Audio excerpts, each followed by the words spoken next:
खाओ, सुकून में रहो, दूसरों को भी सुकून दो, खुद भी सुकून में रहो। जब दूसरों को आप सुकून दोगे, देखो किसी ने कितनी बेहतरीन बात कही है, जो बांटोगे अल्लाह ताला उस चीज में इजाफा करेगा। अल्लाह ने इल्म दिया है, इल्म बांटो, इल्म में इजाफा होगा। दौलत दी है, दौलत बांटो, सदका खैरात करो, दौलत में इजाफा होगा। उस्मान गनी, अब्दुल रहमान बिन औफ कितनी दौलत लुटाते थे, लेकिन जितना लुटाया उतना ही बढ़ता जा रहा। इसी तरह जो है मोहब्बत बांटोगे तो क्या होगा, लोग और मोहब्बत देंगे। इसी तरह सुकून बांटोगे, लोगों को सुकून दोगे तो रब्बे जुल जलाल तुम्हें भी सुकून देगा।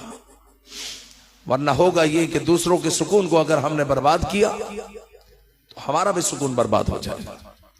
फिर हमारे भी बगैर टैबलेट के नींद नहीं